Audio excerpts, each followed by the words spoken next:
Hi. It's been a while. It's been about 5 years since I've been in a room like this. Since I've been, since I've been in an intimate room like this.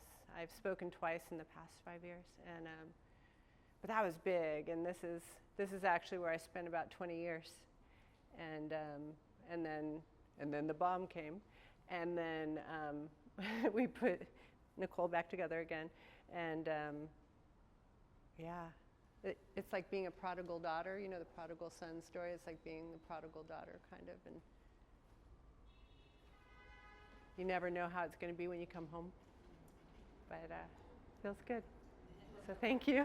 I'll talk about the sympathetic joy at one point, but yeah, it's inspiring to be here.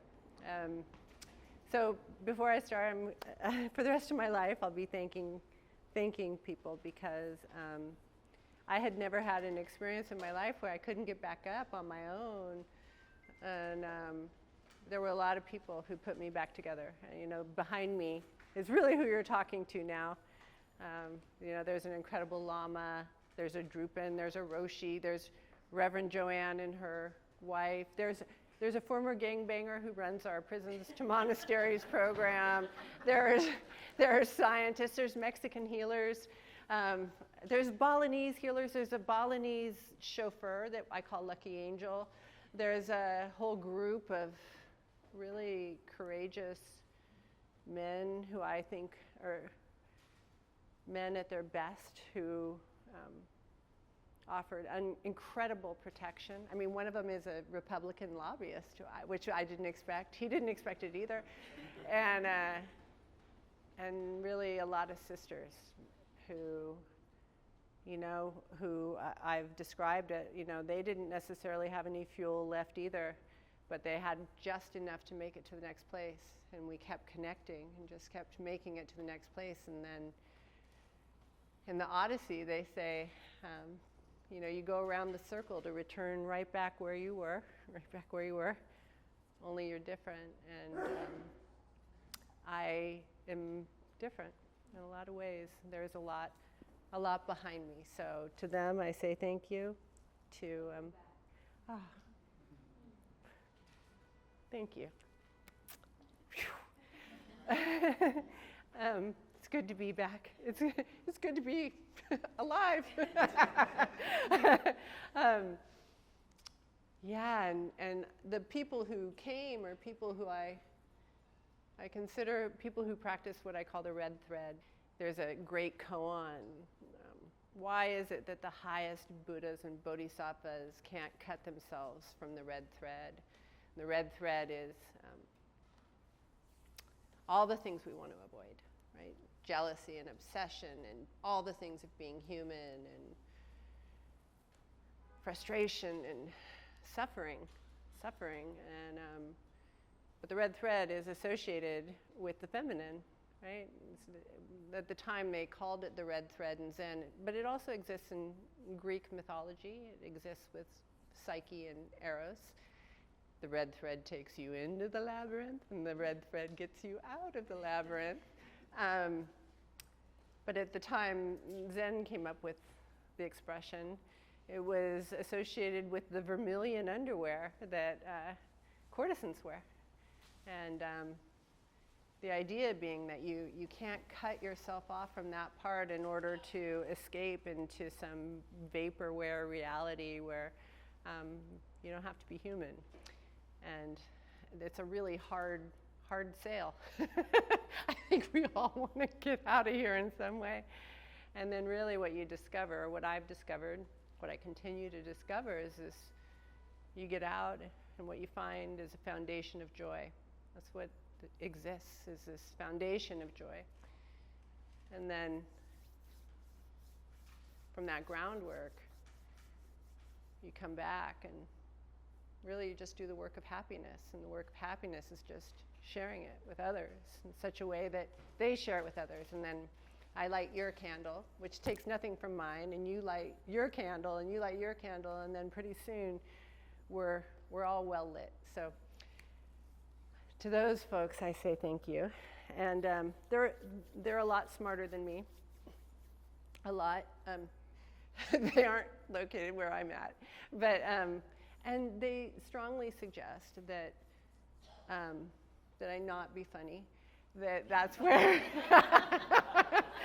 pretty much to a person they have suggested that I tend to get myself in a little bit of trouble when I do.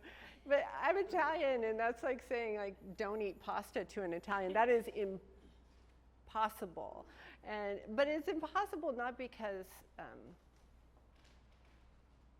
I take things lightly. I think that humor is not a trivial thing. I think that humor is the source of resilience. And across the world, I have traveled the world. I have a funny joke there, see, that I don't think I can tell, but it is funny.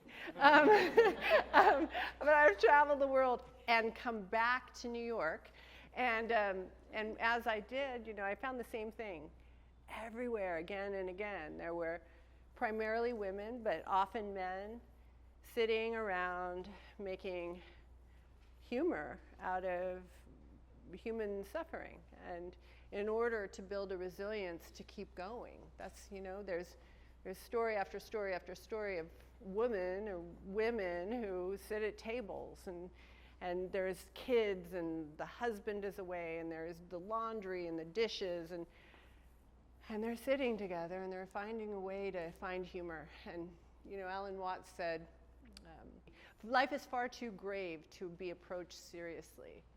And he's not being trivial in any way. What he's saying is another mind opens up when you can find humor and play in reality. A friend of mine,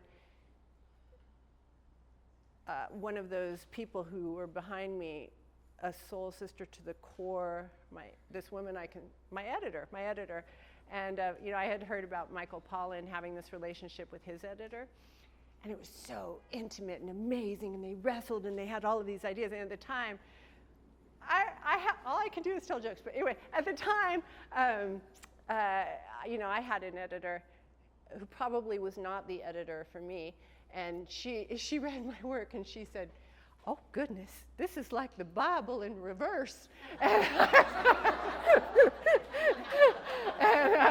And she didn't mean that in a good way. And I said, well, maybe it's a compliment. Maybe it's a compliment to it. You know, there's you know, just a feminine expression of what the divine looks like. And but this editor is the real deal, fierce. She gets in there with me, and we will argue about a word for a very, very long period of time, and until it comes out as gold. You know, that's really what good debate is meant to do, is to take your ideas and my ideas and then to wrestle with them well, respectfully, until gold emerges. So anyway, she does that with me, and you know, I come in with my ideas.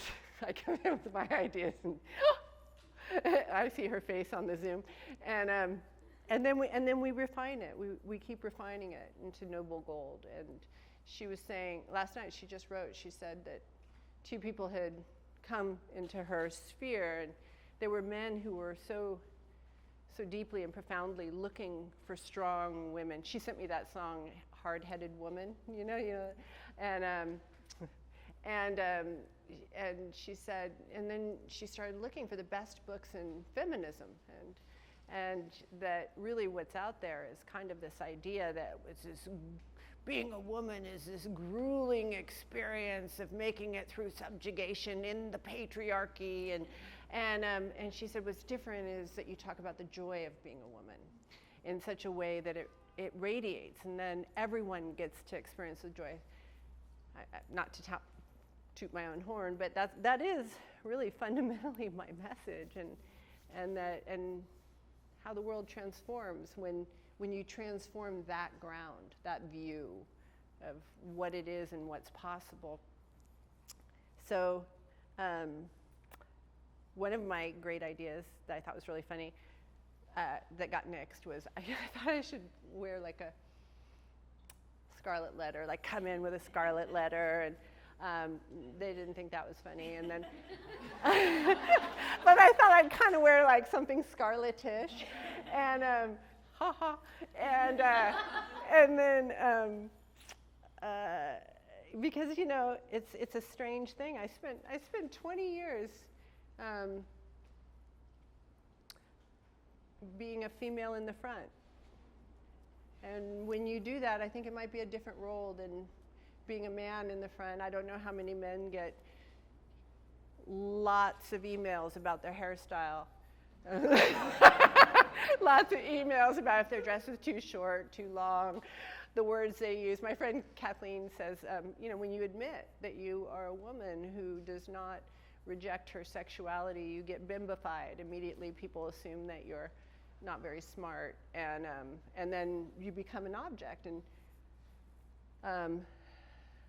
I have a collection this big of the idea of who people thought I should be. And again, my message is profoundly, and if I ran the world, the message would be who you are, radiant, exactly, uniquely who you are in the collective of people. And that we aren't going to get where we want to go by anyone conforming to any idea of who they should be in order to be virtuous. It's going to be when each unique gift comes out and illuminates the world and the room. So I like stories. I practice Eros, and in Eros, in a feminine tradition, it's rooted fundamentally in equality. And some of those people who are behind me, they come from other traditions, and in those traditions, you put your title in front of you, right? So it would be like whatever title, some title. I won't say the various titles because I don't want to call anybody out, but in Eros, the highest title, the title that I get when I'm an absolute complete master, is erotic artist. I begin to see life as art. And then I move out of the mindset that says, oh, this is happening to me, there is nothing I can do. I've melted down that mind. That's why I chose Om. It's because it is a positively incentivized way to melt down the mind that is an endless traffic jam of bad ideas. And I say bad ideas because they're usually like, how do I get mine? Do I look bad? Am I going to get approval? If I fake well enough, will I be liked? Do I belong? I don't belong. There's not enough in the world. Usually, and that just circulates in various ways with a lot of evidence that we collect in order to support terrible ideas. And that mind, as far as I can tell, needs to be melted down. But the melting down processes I've seen are more painful than the ideas themselves. And so I had this practice to Om in order to melt it down. Well, then you melt it down to gold, and what do? That's the next part. And the next part is really beginning to learn how to work with it. 'Cause now what you've done is liberated the imagination. And the imagination, again, is seen as trivial or trite, but I actually think life's purpose is to liberate the imagination, because when you do that, you have the option of seeing everything through 3D glasses that are like, you're a little bit in love with everything. And then when that happens, things look very different. I just heard, I was listening to Instagram Wisdom, and I heard, a preacher came across, and he said, and by the way, I'm non-denominational, denominational. I love religion, all of them. There is not a religion I don't love. There are some of the expressions of religion that I don't love, but the essence is just, because really the essence of every religion is, wow, this thing hurts. Let's figure out how to make it better. Now, it doesn't always, sometimes it goes against its own aim, let's be honest. But so anyway, I'm not telling everyone to be a Christian is what I'm saying. But this preacher came across my Instagram, and he said one of the most misunderstood things about this idea of heaven is the idea that heaven is over there, and that it's not about this idea of taking the infinite potential of reality and putting it within us and having it be that heaven is here, bringing heaven to earth. And I think that's probably the best way to go as far as I can tell. So my title, if you're actually looking for my title, would be maybe erotic artist or storyteller. I think the most important thing we can do is determine what narratives we want to listen to and write our own narratives. And begin to create a story for ourselves. That's what you do after you melt it down. You begin to be the author of your life, to have authority over your life so that you have the power to say, because I said so. I'm happy despite those conditions because I say so. To my mind, you'll hear me talk about unconditional freedom a lot. That is the signifier of unconditional freedom, is when you get to determine how you respond to whatever stimuli you experience. So, narrative, and then, I'm a cisgender woman, and I identify as woman. So I have all these friends, they have these titles, and they'll sign, love, sincerely, whatever it is, title, their name. And so I've started signing mine, Woman Nicole. And so you can call me Woman Nicole or Woman. It's totally up to you. But I think it's important that we determine those things, because I can tell you the things I've been called, they're not necessarily the things I identify with. Even sex guru. I've been, oh God, I remember my first interview. I was so excited. Nightline was coming to interview us. This was like 18 years ago. Amazing, amazing human being who did the reporting. Every now and then you're like, wait a minute, you're a plant, you're one of mine. Because at that time I had no idea how to talk about this stuff either. And and he said, no, I think what you're doing on the planet is important. I want to make sure that the story is accurate. And because I was so nervous, I said, I think you should leave. And then he sat me down, and he was true to his word. So to you, thank you. Benevolent aid always comes. Benevolent aid always comes. It might come what feels a little late, but it always comes. And he was one of those. And I remember at the time we had this huge debate because we were on camera, and he said, I'd like to introduce sex guru Nicole Daedone. And I was just like, that is not me. That is not who I am. Just so everyone knows, I get called sex guru a lot. First of all, I don't teach about sex, I teach about Eros. Secondly, guru is a male term. There's nothing more removed. Let's be honest, I've been called a messianic cult leader. Now, messianic is not a bad sounding word. It's kind of pretty, right? Like you almost want to name your daughter messianic. But almost. And I want to say my mother didn't. But then there's if it's followed by cult leader, it's not as attractive. And when it's directed at you, it's really not attractive. So anyway, choose your own titles for yourself. So see, here we are. I'm just getting in trouble telling jokes. So see, they shouldn't have put you two in the You're egging me on. So your narrative is important, is what I have to say. And I was born in the summer of love. That should tell you everything that you need to know about what I see, what I believe. I haven't changed any of my beliefs. I think a seed was planted. The summer of love is when I was born. That makes me 55 if you're trying to do the math. And I think I don't know the day today, but in 10 days it'll be 56. And if you're really a hippie, then 5 and 6 equals 11. It'll be the best year of my life. So I was born in the summer of love, so I collect stories. That's what I do. And many of them come from that time, and that heroic editor friend.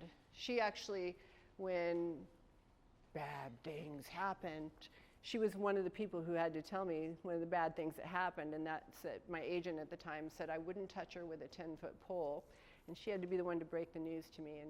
And she said, I just want you to know, you don't scare me, and I'm not going anywhere. That's what I mean. Benevolent aid comes. I didn't even know her. I didn't even know her at the time very well. You know, we just knew that we saw the same thing. We saw that there is a potential. The potential really is for joy to lead, for joy to lead. And the joyous expression, first, of what women are, with this radiance and this luminescence. So anyway, so she was telling me this story because I, for about 5 years, have said, when anybody says, oh, you should come back out. They usually don't say it that way, by the way. It's like, you should come back out.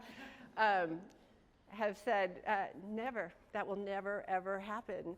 And, you know, and she's a really sophisticated human being and very elegant Tibetan Buddhist practitioner. So when you speak to her, you really do feel like you're speaking to something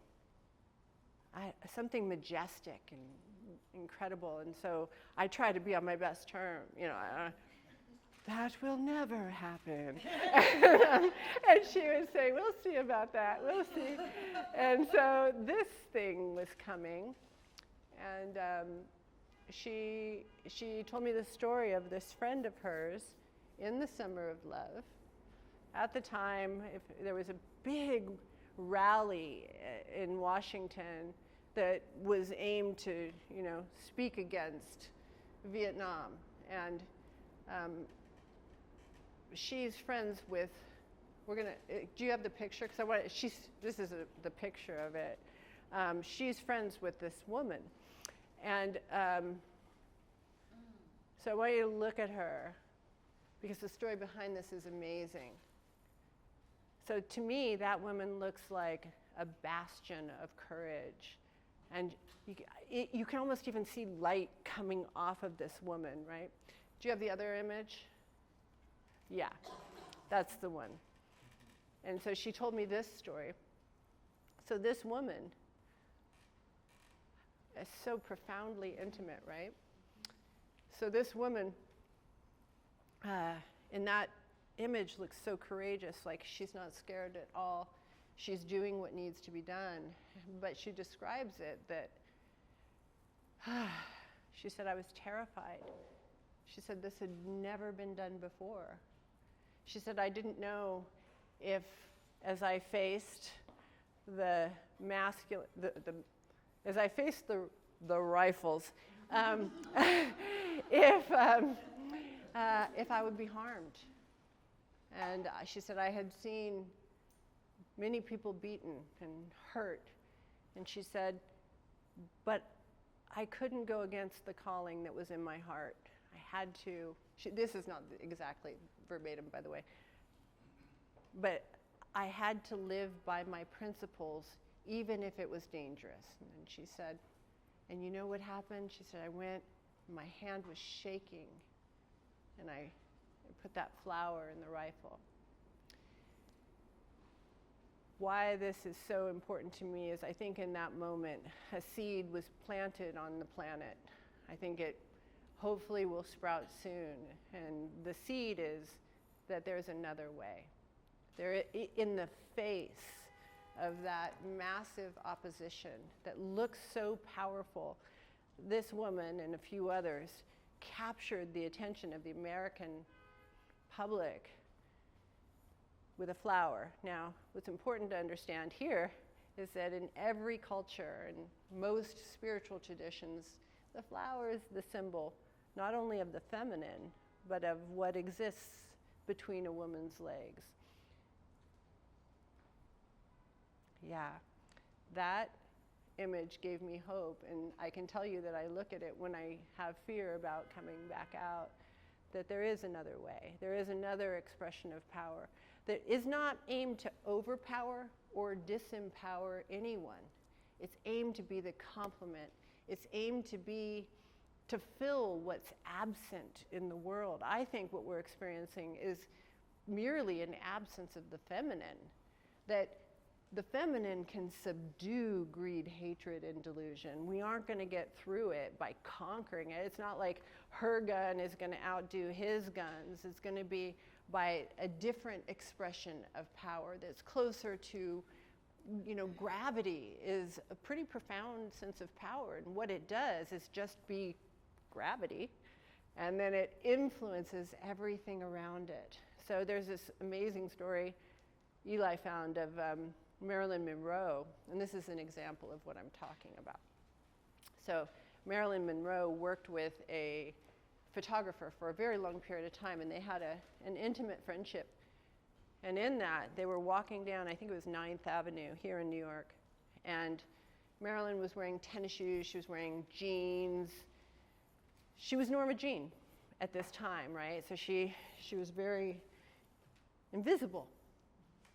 And they were walking, and then Norma Jean said to this woman, "Do you want to see Marilyn? Do you want to see her?" And the woman said, okay. And all of a sudden, she lit up and she radiated. And when she did, throngs of people started coming toward her. Suddenly, they recognized the frequency. Same shoes, same jeans, same outfit, same hair, same face, totally different expression. That's what we're here to bring. So, again, another story of flower, summer of love. This one might get me in trouble, but there's a movie called The Rose. Have you guys seen The Rose? I've seen it 30 times. That and Jesus Christ Superstar. I love those movies. And Hair, I love Hair. But so in the movie, Bette Midler plays Janis Joplin, loosely based on Janis Joplin. And so she's there with Alan Bateman, Bette Midler is playing the Rose, and she's playing the artist. Here's Alan Bateman, and he's the manager. And he's very concerned about money, And so he says to her, "Rose, please, Rose, I'm just asking you one thing, just one thing." And he's like sweating and stressed out, and she's there being the agreeable woman.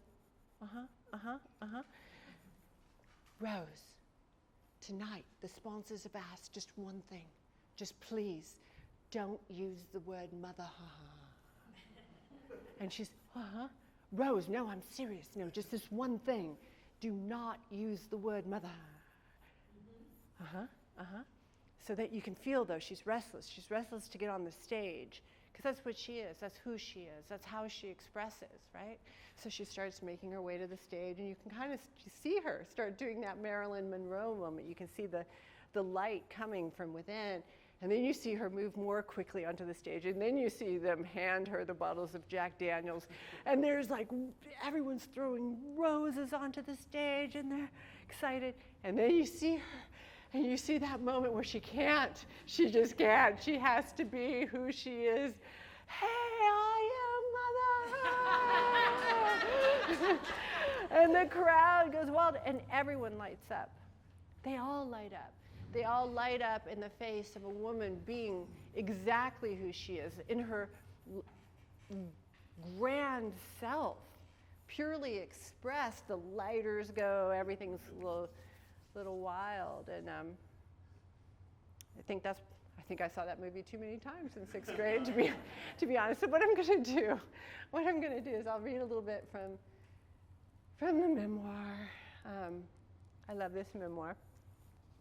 That same amazing editor woman was friends with Allen Ginsberg, and when I said I wanted to write a memoir, she gave me his advice, and that was, reveal everything in your closet. Reveal all the skeletons in your closet. Now, I mean, it's funny because my skeletons, I think everyone knows, I did copious amounts of psychedelics. I don't know, I had sex with a lot of people. But really what I revealed, honestly, I think is the most hidden thing in most of us, and that's our hearts, you know? But those seedy details are in there for people who, you know, and she said that he had quoted, I think it was Pound, saying, candor undoes paranoia, which I like. You know, you just say it. You just say it, and then you then you get on your knees and pray. So I'm going to read some of that. And then I'll just kind of come back, do a little more talking, and then I'll do the end of the memoir. Good? Oh, it's called, Women, Fire, and Dangerous Things.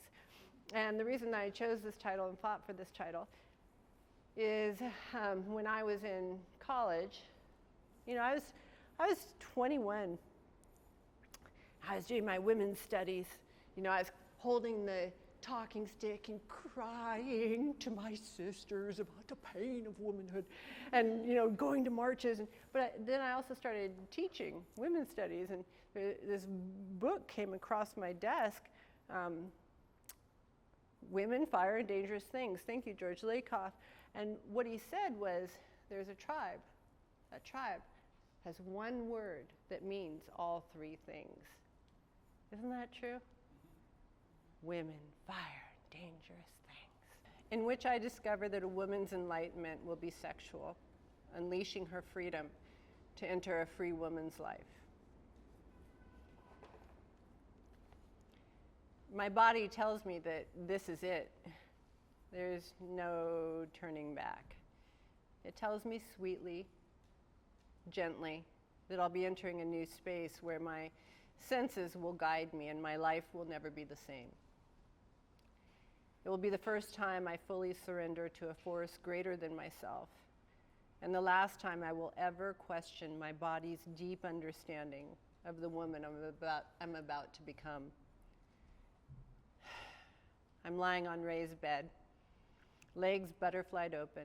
His finger is a feather stroke, high and light, coaxing out a stream of electricity from the very core of my being. We've done this so many times, and something in me always holds back. But this time I let go. I let the wild river of sensation take me wherever it wants to take me. The full-on embrace of a feeling so complete, so beyond what I've ever felt, is the culmination of years working with Ray. It's the night before a formal ceremony. A demonstration that in our tradition will be a bit like a nun taking her vows, knowing she will forever be married to this form of meditation, of practice, of prayer. Ray's bedroom wall is an enormous pane of glass that overlooks all of San Francisco. The soft afternoon light bounces off the crystals dangling from the ceiling. I never liked those crystals. I thought they were cheesy. But today, they're refractions and rainbows dancing across my shoulders and thighs. The exhale that spreads across my body feels like it will roll past the bed, out the window, over the highways, like tule fog, billowing across the entire city. This is true orgasm, the outcome of this practice. I'm not talking about climax. We live in a world obsessed with climax. But climax is like a 1 on a scale of 10 in stroking. It's a spark, barely a movie trailer for what's possible when a woman turns on and can no longer be turned off again. When I stopped chasing sparks, I discovered the fire, the power that ignites us.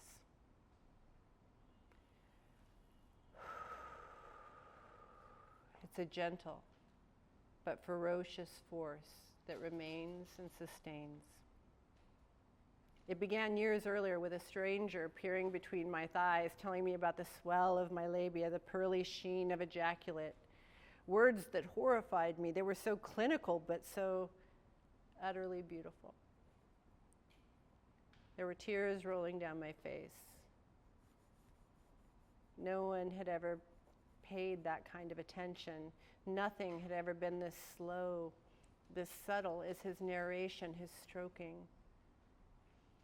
I was numb from clenching at control, numb from the vibrator I used to pound the part of my body with the most sensitive nerve endings like a jackhammer taken to an eyeball. But the stranger stroked my clitoris with the pressure of a butterfly's wings, and the traffic jam that was my mind broke open. All of a sudden, I was on the open road of consciousness. Pure feeling. For the first time in my life, I had access to the hunger underneath all of my hungers. The fountainhead of desire, the fundamental need to connect. I would live in that place. And so my search began to understand the erotic force moving through my body. It's taken many years. It took me to strange places. And it took me to Ray, who knew female orgasm the way a virtuoso knows his Stradivarius. Ray knows how to summon the perfect chord and sustain a perfect note. But he also knows there's a moment where you're no longer playing the instrument. The instrument is playing you. The goal is not mastery so much as harmony. To live in pitch perfect response with another human. You're waiting for the moment a chord finds the air and everyone in the room lives in its vibration. This is one of the great discoveries of life. That true orgasm is shared. When it's turned on, we're all inside of it. The opening doesn't happen in a moment, and it doesn't happen in a month or several. For me, it was a slow, steady crawl over many years. Doorways creaking, doorways ajar. They lead to an infinite hallway of more doorways, grabbing and transmuting anger and grief, jealousy, obsession to fuel the unfolding of love. But that afternoon in Ray's bedroom with rainbows dancing over my body, I opened the door that I can never close again. I hear the still, quiet voice inside of me say, I am a free woman. I am home. Freedom only comes with radical engagement with the things we fear. It comes from opening up when you want to close down, rousing the raw, chaotic force of a woman's desire. All women need access to this power. I wanted to give it to them. I knew this was my mission. I knew it the way you know that spring follows winter. I knew it, and I would bring it out into the light. Ray warned me not to do it. He told me it was dangerous. He told me the world wasn't ready for Om, for orgasmic meditation. But I didn't listen. He was right. And it couldn't have happened any other way.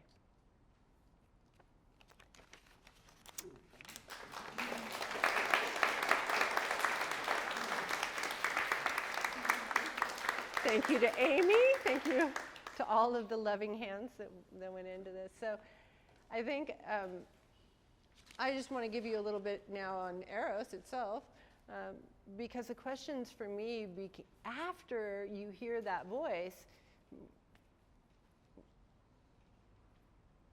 I don't know, in so many traditions, I kind of got left off at the peak, right?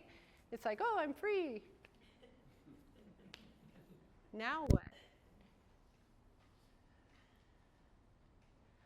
But Robert Thurman talks about this idea that there is a fundamental interweaving of once you realize you're free, all you want is for other people to be free. There is no other desire. So you're either aiming toward freedom or you're aiming toward the freedom of everyone around you. So then what do you do? What does it look like? Because now, Joseph Campbell talks about the fact that once you've seen the infinite in a certain way, you sound nuts. And how do you develop the language to speak about an exquisite, majestic, infinite, jeweled reality in the midst of, I often talk about the fact that I live in Harlem. I call it Harlem heaven. I love Harlem because within Harlem it would look to I would say the naked eye, but it's not the naked eye. It would look to the closed eye, closed in preconceptions and programmed ideas. It would look like a lot of suffering. I just did a sutra study. I talked about the fact that this drug spice is big in Harlem, and they describe it as inhaling and exhaling at the same time. And I mean, that sounds like torture, and I have to tell you, it looks like torture, and then, it's not.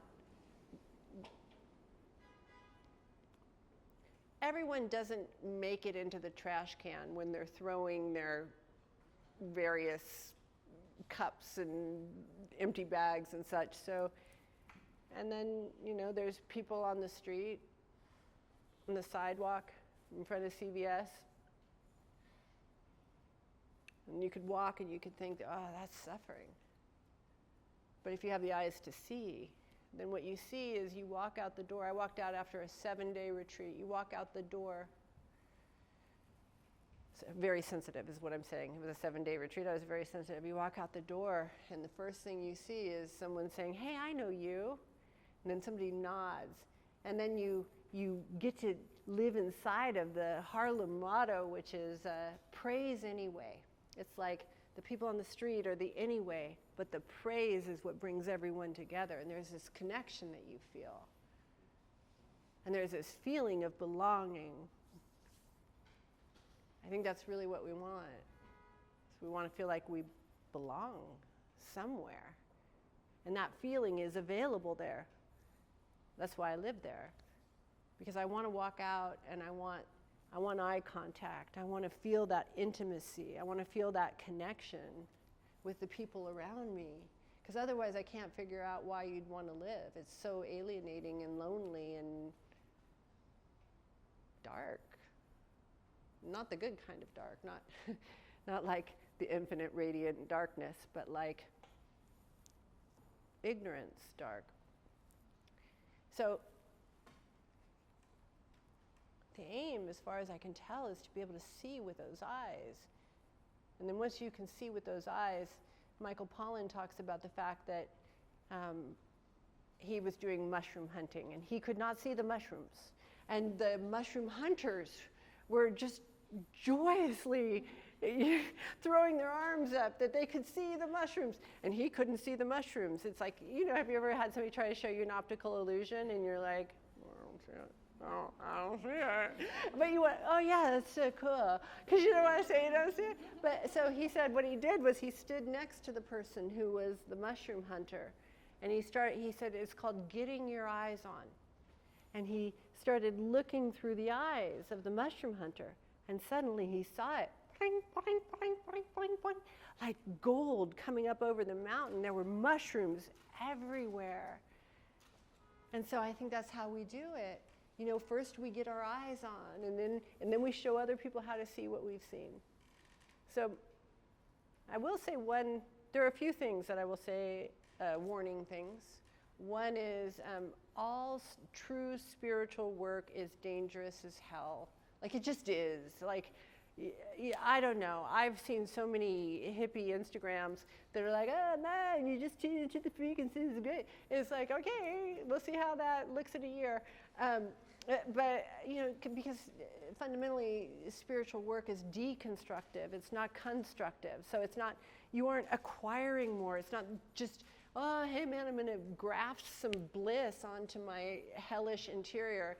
You actually have to empty that hellish interior, and as you empty it, you have to re-experience everything that you had as it was going in. So that's my first warning. And the second warning, there's three. I have three. And I say this to everyone. We'll just say many, many years ago, I did copious amounts of psychedelics, and I'm fortunate that I did it with one of the original. There's 5 original families. I did it with one of the original families, and I had profound guides. You do not want to open up your mind without somebody whose mind has been bigger than yours, who can tell where you've been. You know, so when I talk about that, somebody asked me a question on the sutra study, and that was my number one suggestion. You know, if you're going to do something like that, do it with a shaman. Do it with somebody who actually knows the world that you're entering into. And I do want to say it's a world, and there are people who know the maps of that wacky world where, I'll just tell you this one quick story, because I love stories. This guy was telling a story of doing, I think it's 5-MeO-DMT, and he said, you know, he did it, and he went into the journey, and when he went there was this like purple form of a woman who claimed to be his wife or his lover or something, and she loved him and wanted to keep him there. And it was like he had this whole life with this woman, and woman purple being, and then he came out. So anyway, what I want to say is you probably want somebody who has some familiarity with that kind of reality if you're going to do anything in terms of entering the mystical state. So the primary ways of entering the mystical state, right, are meditation, yoga, psychedelics of some kind, flow experience, which usually involves high intensity freestyle sports, something like that. You know, I was in the zone is a flow experience. And sexuality or Om. Those are the 5 primary ways that you can enter. And each of those is rife with danger. You know, you may not get like a concussion. Well, you may get a concussion in Om, like you would in no, you won't. You will not. I want to say, if you do, you're not doing it right.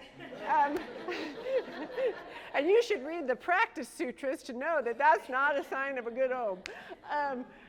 The way you would in freestyle sports, but something in you will be profoundly shifted. So make sure that you take good care in who you enter those states with, and somebody who has an excellent cartography of where you are and can say, oh no, honey.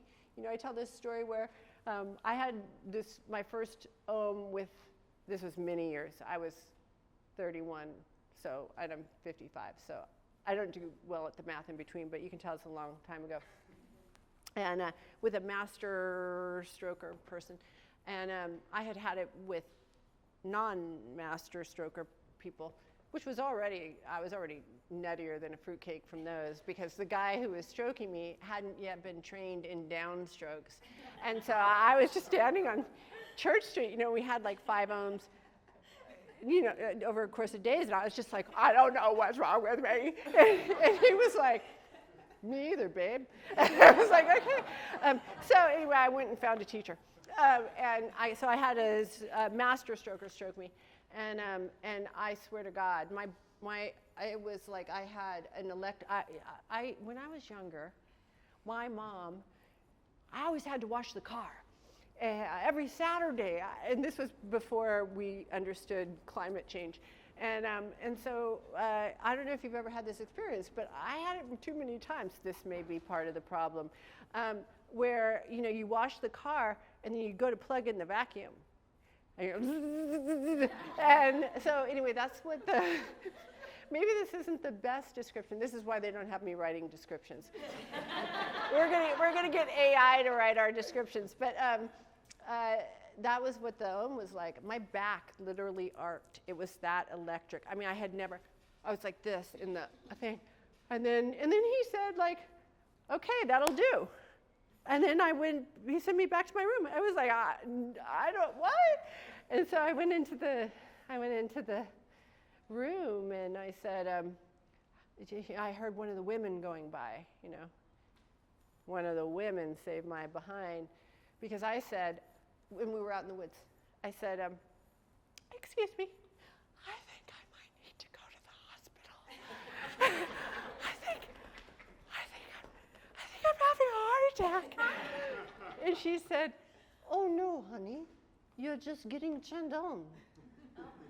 And she totally moved my mind in a way that the high level of energy that was going through my body was being met by fear and disapproval, and that was what was creating the anxiety. And when she removed that, suddenly it was that open road, it was joy. So I just want to say that's my second one. And then the third is there is an injunction. There is, and this, these are laws. These are not Nicole's. These are what I have discovered, and it's my job as a storyteller to tell you the stories that I found. And again, I found it.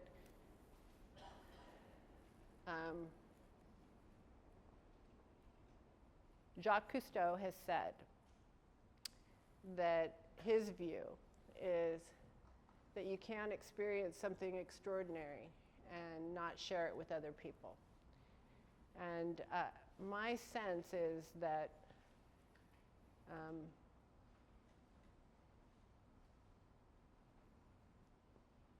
there's an injunction on our hearts that if we share something and see it, even if we sound kooky, it's our I don't want to use the word obligation because it's a joy, but it is our obligation to share it with others.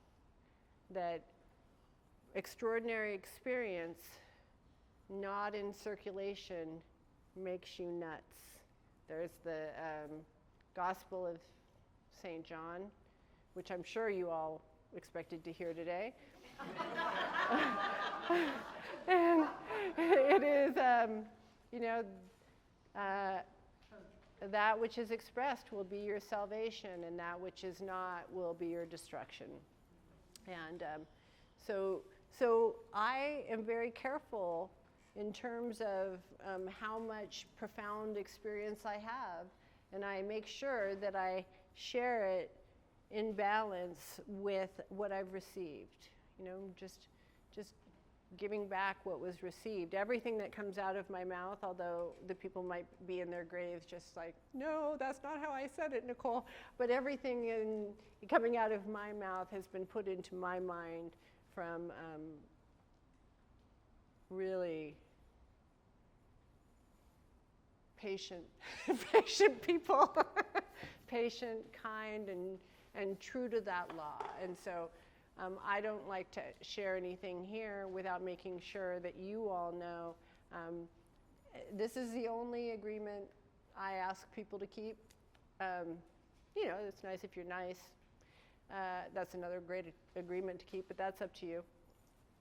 But that you pass it forward, whatever you get. If you get anything, you may not get anything. If what you get is crappy, don't pass that one forward. Hold on.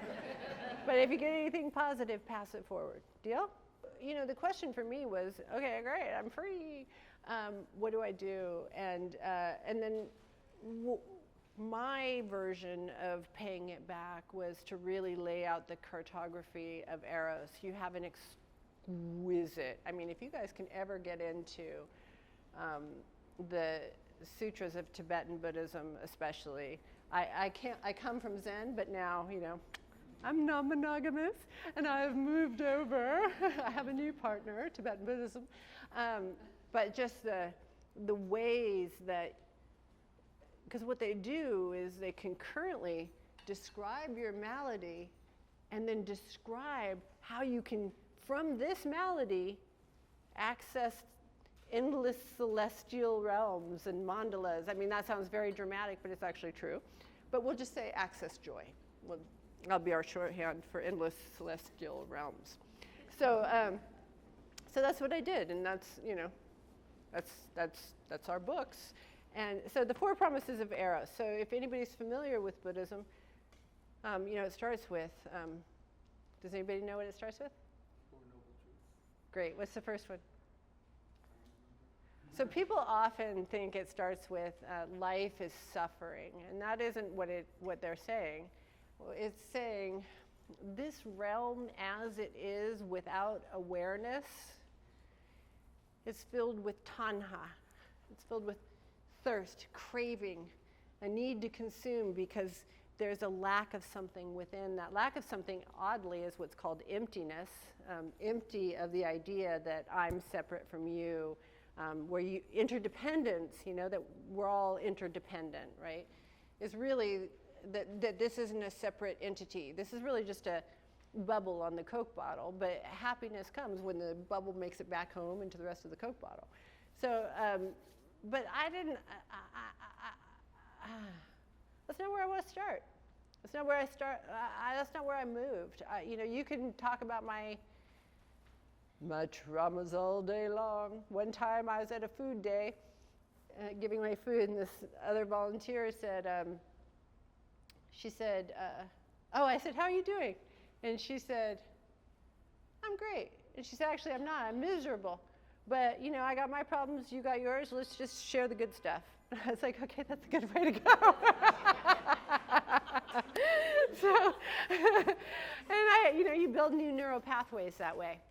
And, yeah. So we start with, there is unimaginable joy and thriving. And I think one of the reasons, you know, I don't know if I can say this, but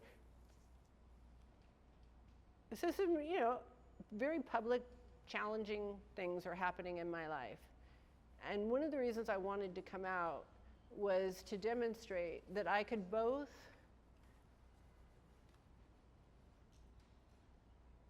hold those is vitally important and have joy. That's possible. It's not only possible, it's wise. So there is unimaginable, oh, and you know, like my hero editor said, you know, I don't think anybody believed you before that. Before, you know, stuff happened to you publicly, I don't think anybody believed you. They just thought, oh, Nicole was born that way. She was born joyous. By the way, I wasn't. I was born colicky with lots of, I even had scabs on my eyebrows because I was 2 weeks late. And my mom just said I just screamed for like 2 months. So no, I wasn't born that way either. But I have had to trudge the road to happy destiny.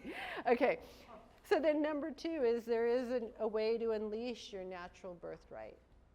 And, you know, masculine traditions tend to focus on restraint or constraint or abstinence or renunciation. And here's what I found. At the core of every human being that I've ever found, and we had 30,000 people through the doors of One Taste, and I've talked to quite a few more, inside of each person is 2 things. One, when I talk to them across the board, I hear something along the lines of, there's a power inside of me that I can't figure out how to get out. But there is a way that each person knows there's something inside. We all know there's something inside.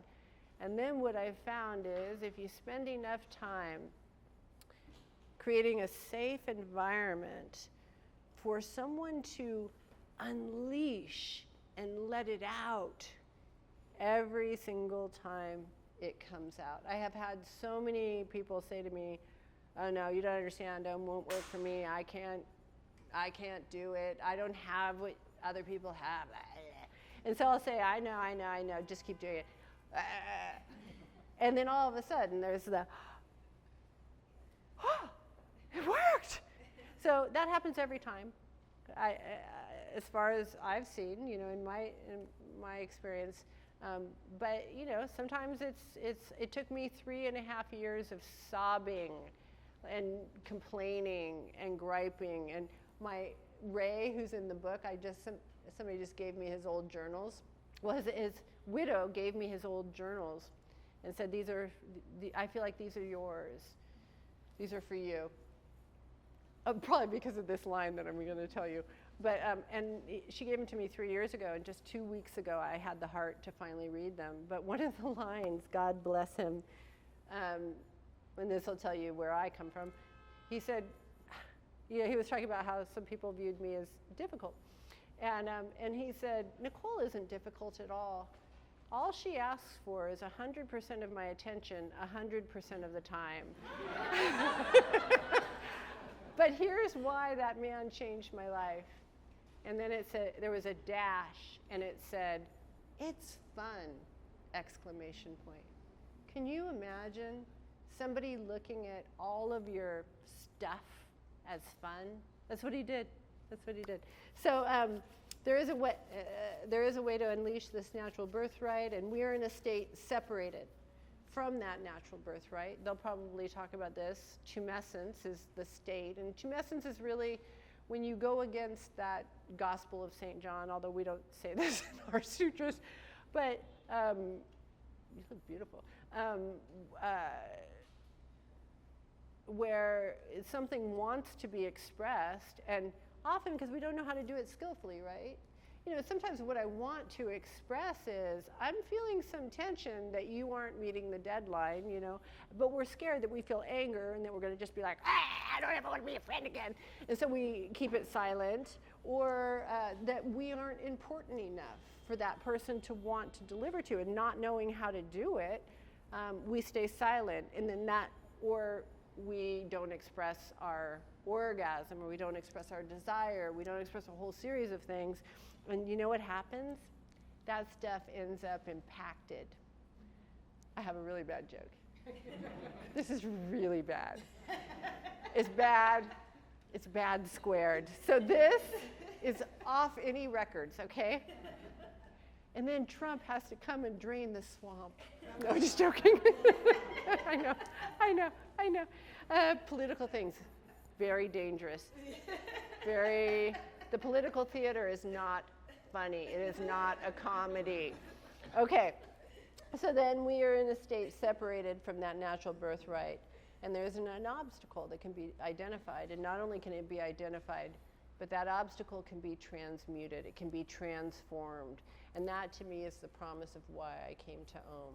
It wasn't just that you're going to eliminate me, and then I and everyone else will be happy. It's that pain can be transmuted into power, into joy, and into liberation. So that's what you guys will be discussing potentially. I don't know what you're going to be doing. I don't know. I just know my part. Because you know what? I'm not a busybody anymore. I don't have my nose in everybody's business. And then I'll just read you the last part of the memoir. Maybe I'll do this. Men's enlightenment is hard. Women's enlightenment is hard squared.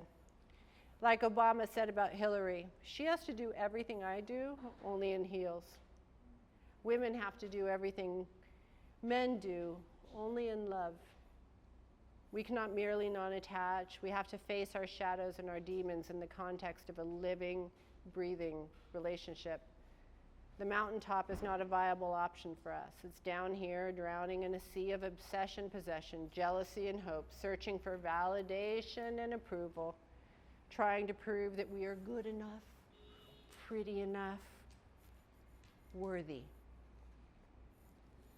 Until one day, the trying stops, and we rest. Where we've been knocked around, we release our grip. We don't reach for power. We don't achieve power. It rises up from the ground beneath us. And you're going to try to tell me that women aren't resilient, strong, capable. One moment. No, we are just making the journey with a 1,000-pound backpack, Snickers from the peanut gallery, and making lunch for his journey. You see, I love men. This isn't my weakness, it's my strength. It's what makes my training more high altitude than any mountain one could climb. I just can't leave that part behind. And I love my sisters. And have to make stops on the way because one of our parents died, or one got a diagnosis, or one got dumped. So my journey to the light involves a lot of darkness. It's a marathon, not a sprint. It's slow, but it's thorough. I don't drop or cut anything off to get there. My demons and my angels come with me. I was speaking with a Lama, the great Lama, about heartbreak, and he said, if you keep doing that, you're going to have a lot of heartbreak in your life. That's like saying, if you keep inhaling and exhaling, you're going to have a lot of breathing. Of course you are. But as a woman on the path of love, the heart breaks open again and again. We get space from that opening, not from amputating. As with birth, a woman learns to continually dilate through the contractions. But you also get the inspiration of being your best for another. Every leg of my journey has been in order to become better for another. In my case, often a man. I was called to tend to him, to share with him. He was doing his path. I had to take on his path if I was going to be close to him. My engagement with the path was the byproduct of love. My nature is to delight, to exude, to radiate. If he loved enlightenment, then so did I, because I loved him. In Eros, we call this the assigned author, the excuse to become great for another. To say I love you because that's what I do, as neither transaction nor duty. My love is free, and so am I. That's how it works. But it's also deeply personal. See, I have mine already. I was born with it. Okay. I have mine already. I was born with it. Every woman is. We are wealthy beyond imagination. Realizing that we have it, that we are born with it, is the key to the lock. My task in this life is to bring the absent feminine to the masculine worlds, that I might say with conviction, oh, that's not how it works for a woman, while demonstrating what a woman's presence looks and feels like, how suddenly when she merely radiates, the world around her changes. People feel better, they light up, they make contact, they feel intimacy they didn't know they were seeking. Everyone falls a little in love. Where there is just love that wants only to love and spends lifetimes perfecting the offering.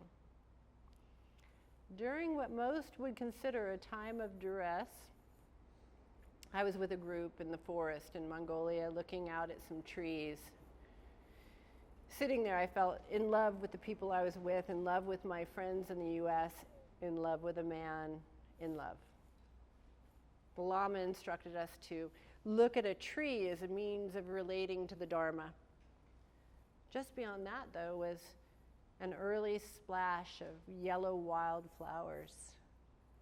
I could not follow the instructions because the flowers radiated something. some force that drew my eye to them. Between the flowers and my eye existed breathing space, living, breathing space. The flowers blurred into a yellow illumination that made the space, and in turn my body glow. What exists in separation and anxiety, perhaps, was absent.